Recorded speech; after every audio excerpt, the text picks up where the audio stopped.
AP deputy CM Pawan Kalyan మరో కీలకమైన నిర్ణయం తీసుకున్నారు. సంక్రాంతికి ఏపీ వ్యాప్తంగా గోకులాలను ప్రారంభించబోతున్నారు.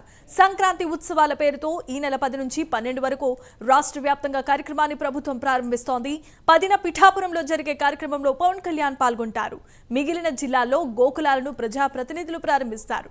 పశువులు, గొర్రెలు, మేకలు, కోళ్లకు షెల్టర్ల కోసం రాయితీలపై రైతులతో గోకులాలను నిర్మించాలని ప్రభుత్వం నిర్ణయించింది.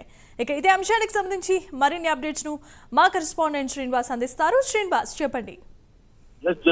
ఏదైతే ఉపాధి హామీ పథకంలో భాగంగా చేపట్టే పనుల కోసం ఏదైతే ఉందో గత ఏడాది అక్టోబర్ 14 నుంచి 20 మధ్య పల్లె పండుగ పంచాయతీ వారోత్సవాల పేరుతో డిప్యూటీ సీఎం పవన్ కళ్యాణ్ ఆదేశాలతో కూడా రాష్ట్ర వ్యాప్తంగా గ్రామ సభలు ప్రభుత్వం నిర్వహించింది. ప్రధానంగా ఏదైతే ఉపాధి హామీ పథకంలో భాగంగా చేపట్టే పనులు ఉన్నాయో ఆ పనుల నేపథ్యంలో రాష్ట్ర వ్యాప్తంగా అన్ని గ్రామీణ ప్రాంతాల్లో కూడా గోకులాలను ఏర్పాటు చేయాలని చెప్పేసి కూడా అప్పట్లోనే డిప్యూటీ సీఎం పవన్ కళ్యాణ్ ఆదేశించారు.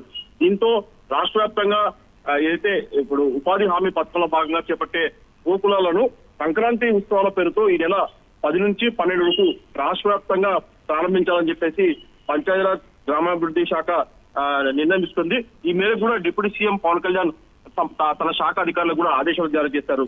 దీంతో రాష్ట్ర వ్యాప్తంగా కూడా ఒక పండగ వాతావరణం అంటే సంక్రాంతి వస్తున్న నేపథ్యంలో గ్రామీణ స్థాయిలో కూడా పండగ వాతావరణం నెలకొల్పేలా అంటే సంక్రాంతి మరింత శోభనిచ్చేలా కూడా ఈ గోకులాలను ప్రారంభించాలని చెప్పేసి డిప్యూటీ సీఎం పవన్ కళ్యాణ్ నిర్ణయించారు.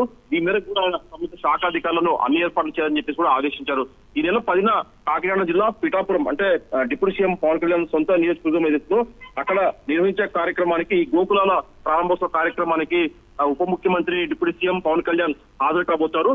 మిగిలిన జిల్లా రాష్ట్ర వ్యాప్తంగా మిగిలిన జిల్లాలో కూడా ఆయా మంత్రులు, ఎమ్మెల్యేలు, ఇతర ప్రజాప్రతినిధులతో కూడా ఈ గోకులను ప్రారంభించేలా కూడా ఏర్పాట్లు చేస్తుంది ప్రభుత్వం. ఉపాధి హామీ పథకంలో చేపట్టే ఏదైతే ఉందో ఈ పనుల కోసం ఇప్పటికే అక్కడ గోకులను ఏర్పాటు చేస్తుంటే పశు సంపదను కాపాడే ప్రయత్నంలో భాగంగా డిప్యూటీ సీఎం పవన్ కళ్యాణ్ ఆలోచనతో ఈ గోకులను ఏర్పాటు చేశారు. ఈ గోకులంలో పశువులు కావచ్చు, గొర్రెలు కావచ్చు, మేకలు ఇలా మొత్తం దానికోసం రైతులతో గోకులను నిర్మించాలని చెప్పి ప్రభుత్వం నిర్ణయించింది. వీటిని ఈ నెల 10-12 తేదీలో కూడా రాష్ట్ర వ్యాప్తంగా ప్రారంభించి ఏర్పాట్లు చేశారు. దీనికి ఉప ముఖ్యమంత్రి డిప్యూటీ సీఎం పవన్ కళ్యాణ్ ఆలోచనతో ఈ కార్యక్రమాలు చేపట్టారు. Jemimah, right, thanks for the update Srinivas.